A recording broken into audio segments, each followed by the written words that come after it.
Si Kibuloy, wala namang sinasanto yan pagdating sa ano, walang sinusunod na batas. So, walang sinusunod na batas pantao, walang sinusunod na batas dito sa lupa, lalong-lalo na batas, the universal law, which is the law of God, the law of physics.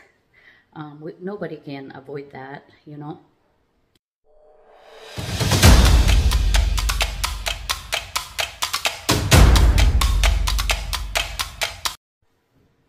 Hello po, magandang umaga, magandang gabi po sa inyong lahat. Ako po again is Arlene Stone, aka Arlene Rocks, the Brave Heart.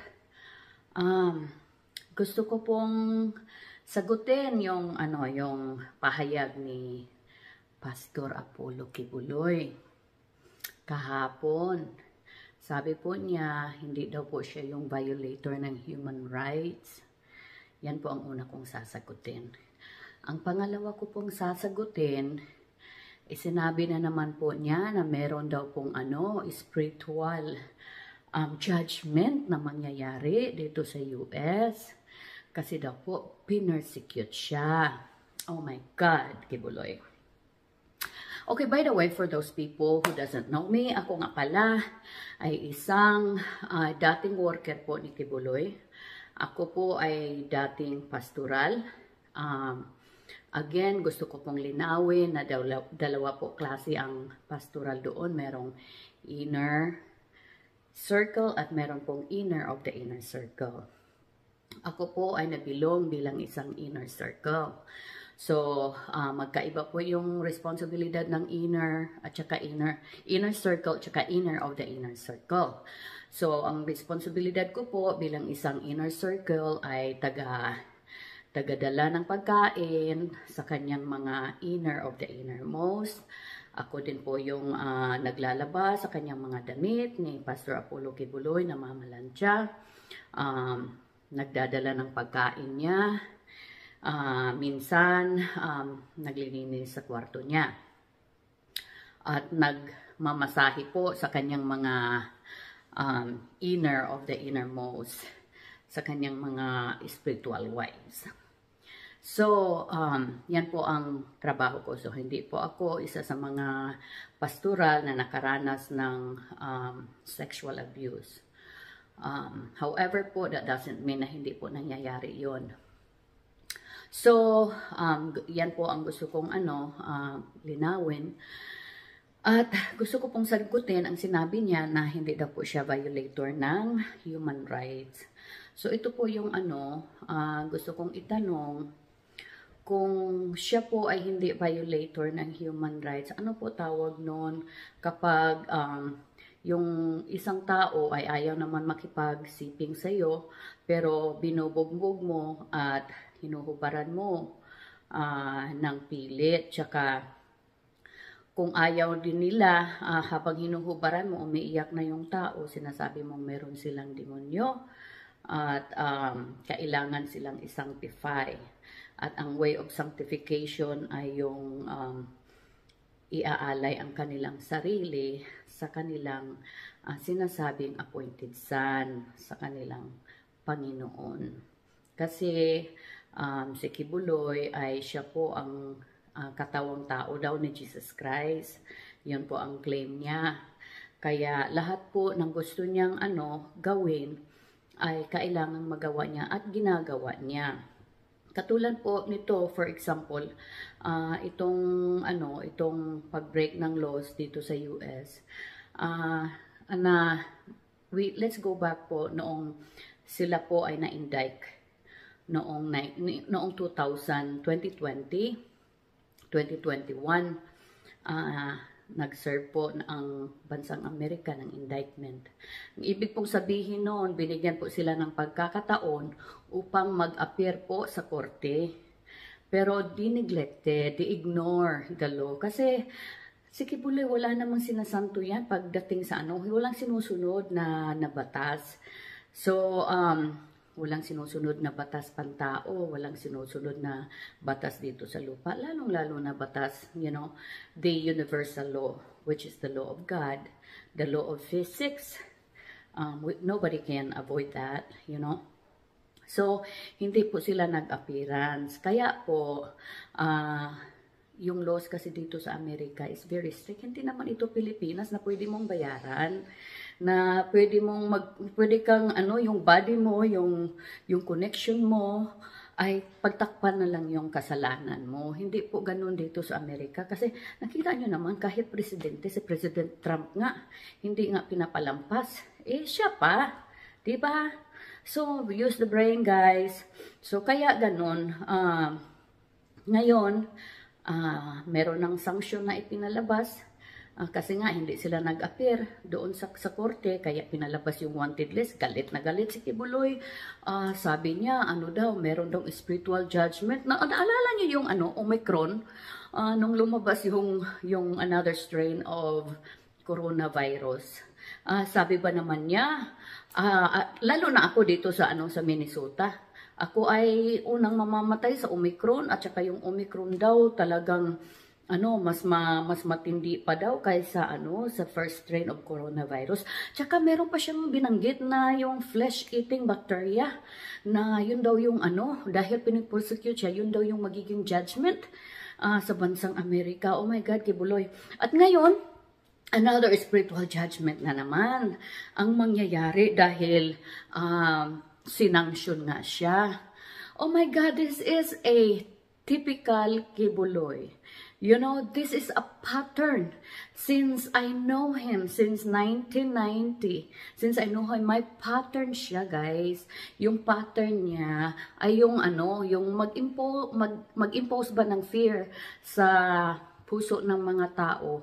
At sa akala niya, yan ay effective until now. Maybe noon, nung wala pang internet, nung wala pang technology, baka yung mga tao wala pang knowledge kung ano talaga ang nangyayari sa mundo. You know, pwede siguro yun. But if you keep doing that, if you have a psychology background, you guys, I've been taking a lot of psychology courses, that's why I know what it is.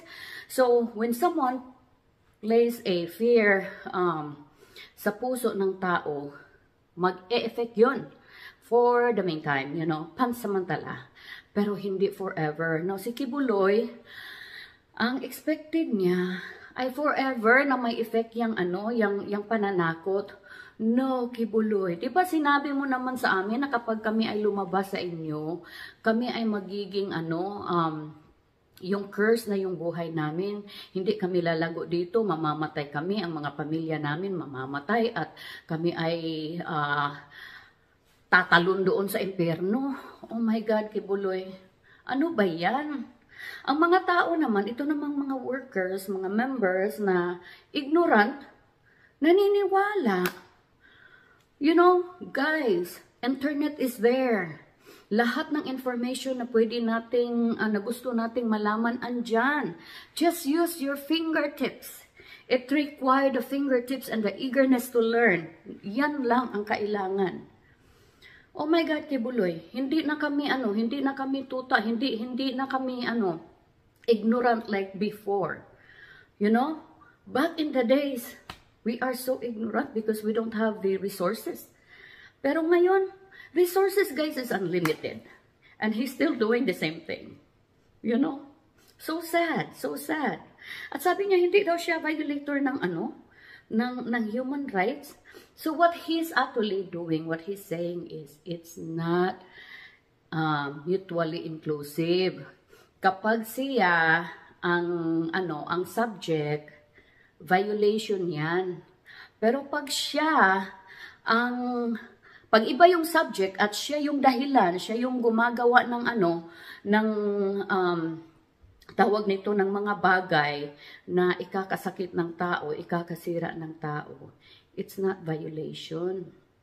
Kasi nga, siya nga yung may-ari ng mundo, siya yung owner of the world, you guys.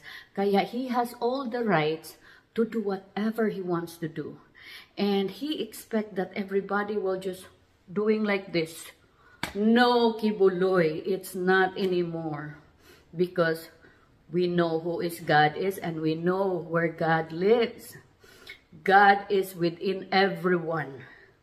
If you think that you are the only appointed son of God, we are all appointed children of God. We were appointed since we were in the body, in our mother's wombs. You know? Baka nakalimutan mo yan. At sabi mo, ano, anointed ka? Pastor Kibuloy, meron akong anointing oil, oh. Anointed din ako. Oo, anointed din ako kasi meron akong anointing oil.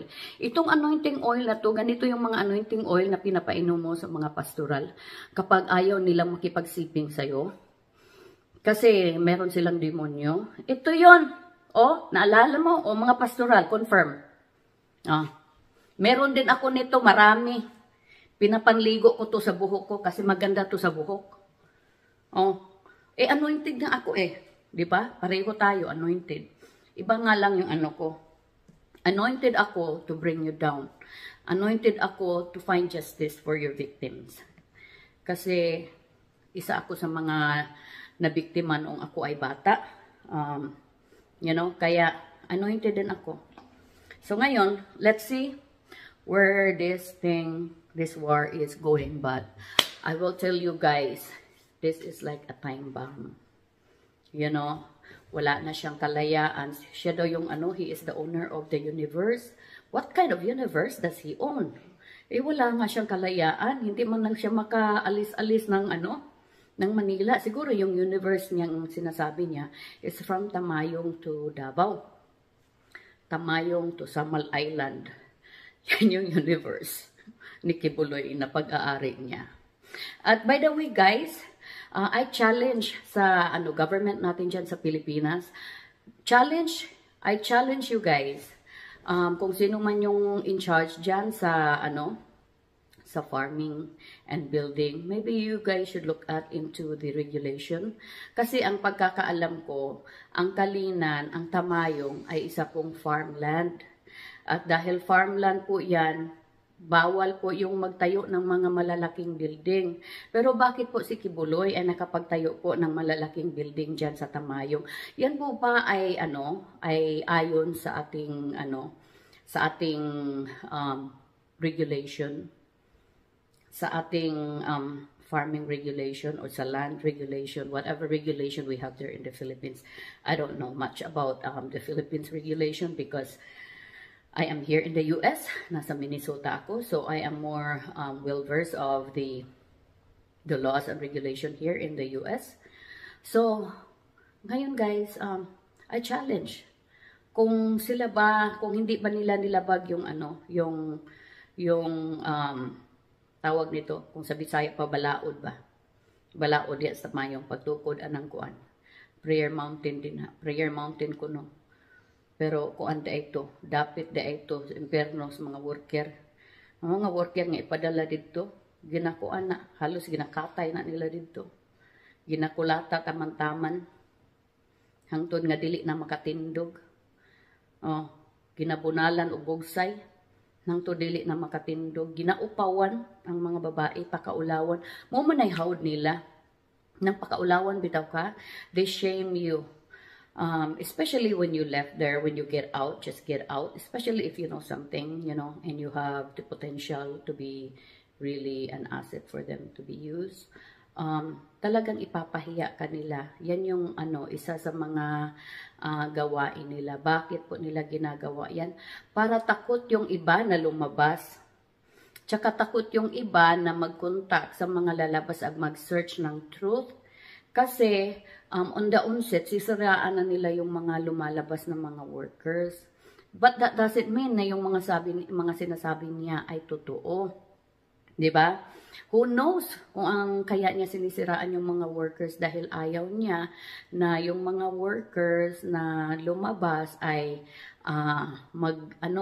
magkaroon ng conversation sa mga workers na nandoon pa sa loob at sasabihin kung ano yung mga nalalaman nilang secrets. Diba? So, guys, use the brain. Ako, nagpasalamat talaga ako sa Panginoon kasi, God didn't send me here in the US at hindi niya ako pinaaral para maging walang saysay ang lahat. Ang alam ko na meron siyang layunin sa buhay ko. Kaya, pinadala niya ako dito. Pinaaral niya ako dito sa institusyon sa Amerika. hanggang ngayon ako po ay nag-aaral pa rin, lalo kong inaano yung ini-enhance yung aking brain, aking pag-iisip, because at once tinanggal yan sa akin eh. Kinuhanan ako ng opportunity to learn, to know things that I should have known before. So, ngayon po, nagkaroon po ako ng pagkakataon, kaya nilulubos-lubos ko po. Ako po ay malapit ng matapos sa aking masteral degree. And hopefully, I can proceed with my doctorate. So, we'll see.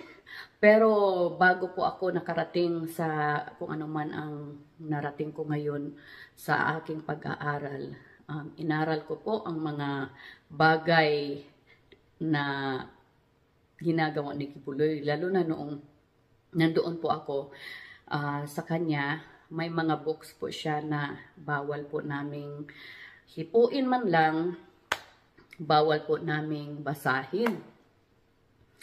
Yung ilang books po na yon ay naalala ko pa hanggang ngayon. Binasa ko po lahat yun. Doon ko po, kaya po ako ganito, ka-eager, ganito po ako ka-bold na to stand up against him. Kasi what he knows, I know. You know? And there's a lot of things that I know that he don't know. So, he don't know that I know. So, kaya ganon po ako. Nagpasalamat din po ako dahil binigyan po ako ng pagkakataon dito na to not just improve myself in material things or financial things, but I have the opportunity to help the other people. Marami pong mga workers na lumabas po, unti-unti po silang lumabas, at ako po ay ang isa sa mga ginamit ng Panginoon upang sila po ay mabigyan ng panibagong pag-asa, panibagong start ng bagong buhay. So, sana naman po ay patuloy po kayong mananalangin sa amin sa laban na ito. Malapit na po, the time is ticking for Kibuloy. So, sana naman po ibdalangin din po natin na mabigyan po siya ng mahaba pa ang buhay. You know, gusto ko talagang humaba pa ang kanyang buhay. Dinadalangin ko yan. Kasi gusto ko na ma-feel talaga niya kung ano yung sakit ba na inimpose niya sa bawat tao, sa bawat isa sa amin, at saka sa mga biktima niya, lalo na yung mga batang pastoral na after first menstruation, guys, yun yung nila, yun yung time frame. Yung mga bata dyan, sa compound, mga Children's Joy, sponsor daw yan ng mga Children's Joy. Pagka maganda yung batang babae, i-train na nila yan para maging malapit kay Kibuloy, para walang walang gap in between. Tinitrain na nila yan. So, I don't wanna mention here kung sino yung nagtitrain sa kanila kasi andoon pa hanggang ngayon yung iba. No? Pero, yan po ang pattern nila. Tapos, kapag malapit na yung first menstruation, parang iniispatan na nila yan at sinasabi na nila kay Kibuloy nga, Pastor, ayan malapit na yan, Pastor, ilang buwan na lang ang paghihintay natin. Pagkatapos after first menstruation, guys, kasi magkasama-sama yan sila sa isang room eh. Malalaman talaga nila kung may menstruation na yung bata. Pagkatapos ng while in menstruation, piniprepare na nila yan. After the first menstruation, yun na ang salang ng night duty. So, ganyan sila, guys. Ganyan sila katindi. Diba? It's devil. Is that for God? Is that how God? Really? Oh my God. Guys, and that is acceptable to them. Sa kanila, hindi daw yan rape.